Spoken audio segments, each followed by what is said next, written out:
Bonjour, vous êtes à la chaîne internationale de sabersinfin.com. El artista suizo Hans Ruedi Giger, quien se haría mundialmente conocido por sus colaboraciones en el mundo del cine, más específicamente en la serie fílmica de Alien, comenzó a encontrar su vocación desde pequeño. Según confesaba él mismo, era increíblemente tímido, vago y absolutamente negado para estudiar, aunque le gustaba modelar con plastilina y estaba obsesionado con dibujar castillos, palacios y trenes. Giger comenzó trabajando como diseñador de interiores en la década de los 60, el mismo periodo en que estudió arquitectura y diseño industrial, y realizó sus primeros dibujos a tinta y al óleo. De esta época datan los primeros bocetos de sus ya famosos niños atómicos, que décadas antes de la catástrofe de Chernobyl anunciaban los efectos de un apocalipsis nuclear. Luego que el proyecto de la película Duna naufragara, Giger se iba a reunir en aquel entonces con Jodorowsky en casa de Salvador Dalí en 1975, pero la reunión nunca llegó a concretarse. Después de esto, el guionista Dan O'Bannon, que ya estaba trabajando en los diseños de la película Alien, que trataba sobre el encuentro entre la tripulación de una nave de exploración espacial y una ominosa criatura alienígena, vio los dibujos de la serie gráfica Necronomicon que Giger había hecho en 1977, basándose en el famoso relato Necronomicon del escritor norteamericano Howard Philip Lovecraft, a quien él admiraba. En uno de los dibujos, por cierto, aparecía ya la criatura que sería mundialmente famosa en el mundo entero gracias a dicha película. ¿Qué tal, internautas? Esto es Frecuencia Siniestra. Muy buenas noches. Estamos en el segundo programa del año. Esta noche vamos a tocar el tema de H.R. Giger, un tema que la primera temporada de Frecuencia Siniestra no tuvimos la oportunidad, pero se quedó en el portafolio. Y bueno, como bien saben, a lo largo de los programas hemos tocado diferentes temas, hemos tenido diferentes invitados, pero siento que hay que hablar de las bases también, ¿no? Hemos hablado de monstruos, hemos hablado de los clásicos del cine, del horror, pero hay que tocar también este básico en la gráfica del horror, que es Hans Ruedi Giger. Nació en Suiza el 5 de febrero de 1940. Su padre fue farmacéutico.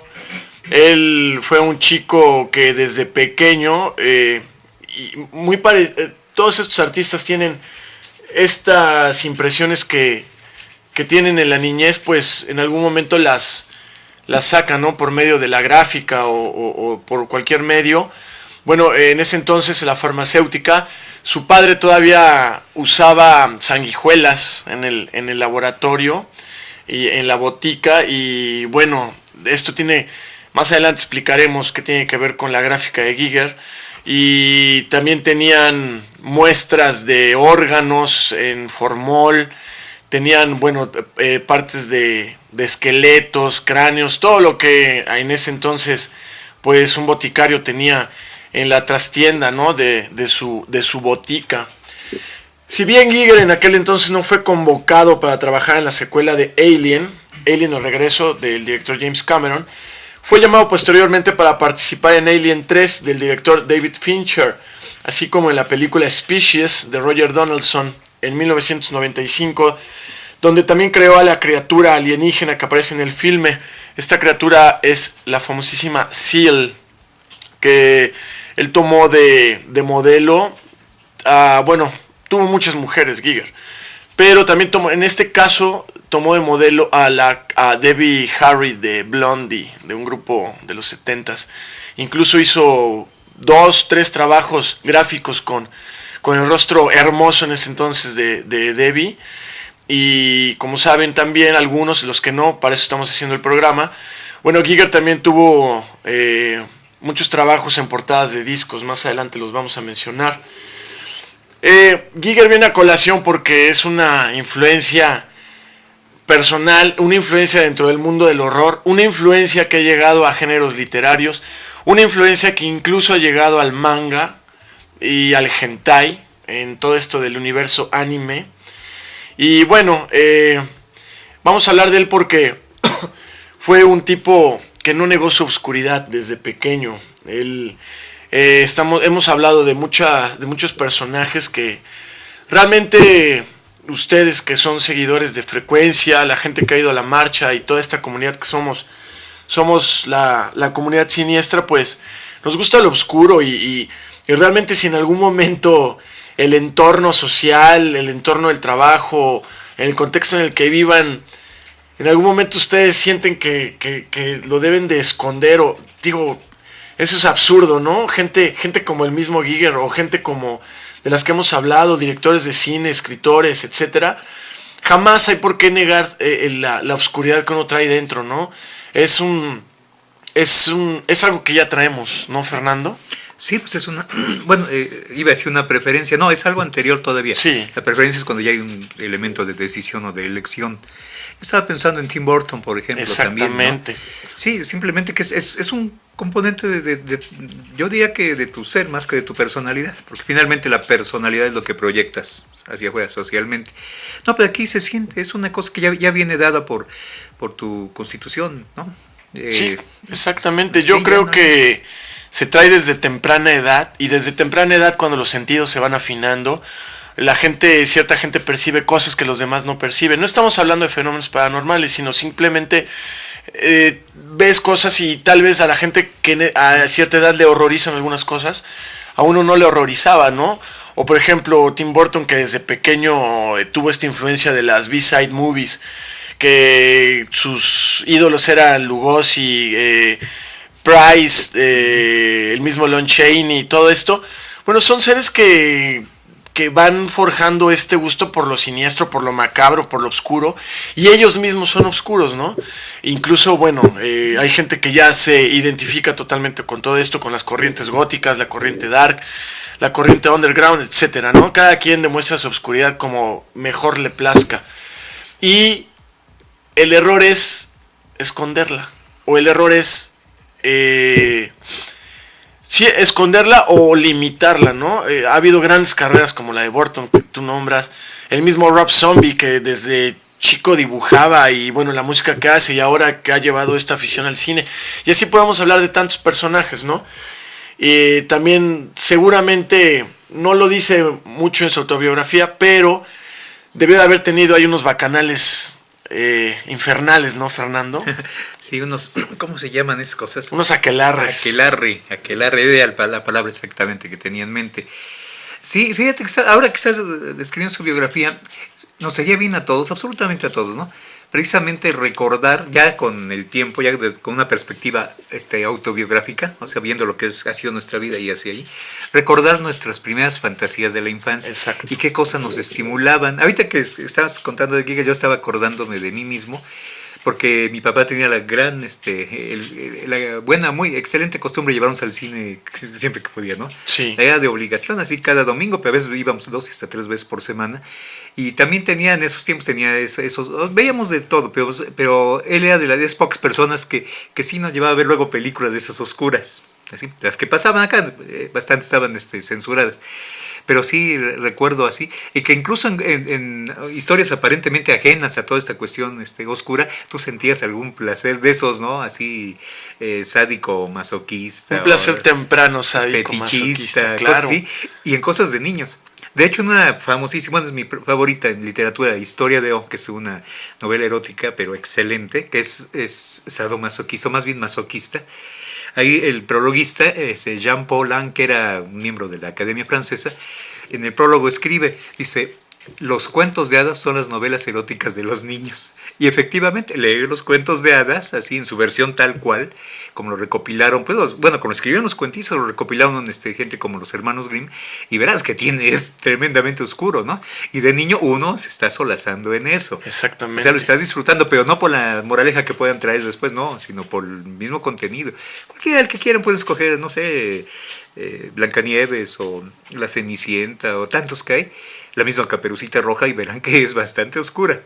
Últimamente ya se lo ha suavizado, ¿no? La industria, etcétera. Pero sí, como dices, si se va uno a los cuentos recopilados, a la versión original, etcétera, debe de ser mucho más oscura que el contexto infantil y naif de Disney, ¿no? Disney, sí.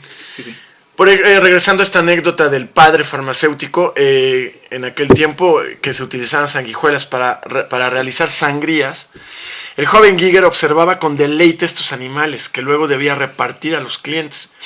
Cuenta cómo los trataba casi amorosamente. La siguiente muestra de neurosis sexual en Giger es su afición hacia los revólveres. De pequeño utilizaba los moldes de su padre para hacer supositorios y fabricar él mismo balas de plomo. Él llamaba a esto mi trabajo de alquimia, y desde esas lejanas fechas siempre ha amado fotografiarse disparando. Inútil recordar que el revólver ha aparecido en ciertas psicopatologías como evidencia de un complejo de castración. Él explica al respecto: acerca de las pistolas y los revólveres, o se piensa muy negativamente por ser portadores de la muerte, o lo fascinan a uno, como me sucedió a mí cuando tenía 8 años. En 1957 aparecen sus primeros dibujos, que bien podría haber firmado Dalí, y que coloca en lo que llama su cuarto oscuro, del que ya hicimos mención, una habitación íntima que decora a su antojo con escenas absolutamente espectrales y siniestras. Más adelante descubrirá las posibilidades de la fotografía para fijar la realidad. En ese periodo, sus preferencias se van orientando hacia lo sórdido, deforme, fálico y visionario. Un carpintero le arma una guillotina de tamaño natural que utiliza con frecuencia. Anoten sus recuerdos. De pronto me pareció aburrido decapitar los maniquís que tenía en mi cuarto oscuro, ya que eran de plástico. Después de arrancarles la cabeza hubiese podido volver a colocársela. Sus lecturas favoritas eran El fantasma de la ópera y El gabinete de las figuras del Museo de Cera. Estamos hablando que desde una edad temprana, como tú bien lo mencionas, Fernando, sale todo esto, ¿no? Sale a la luz. Uno se va creando, uno de adolescente, su cuarto es su capullo, y sí, es donde uno empieza a plasmar en las paredes lo que uno va generando, ¿no?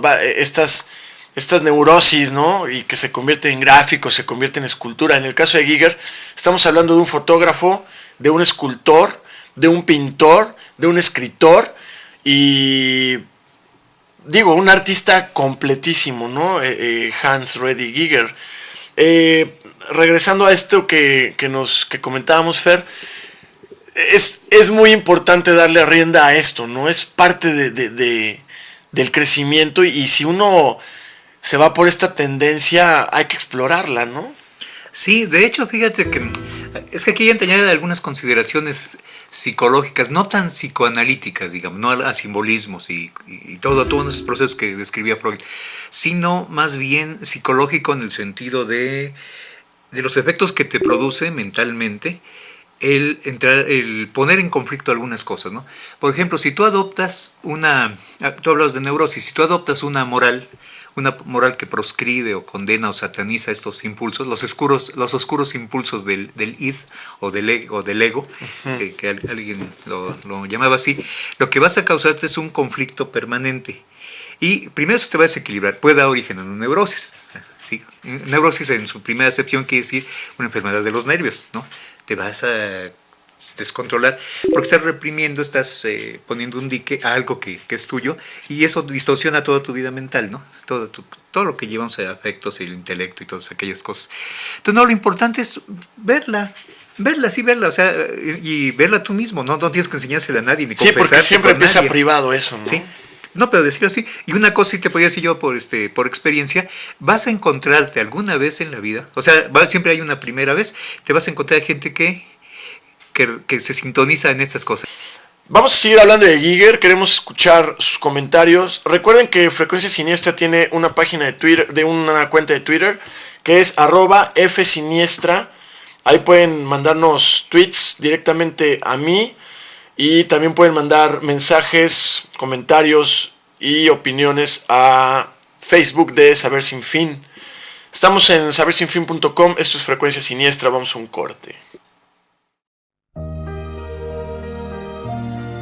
Bonjour, vous êtes à la chaîne internationale de sabersinfin.com.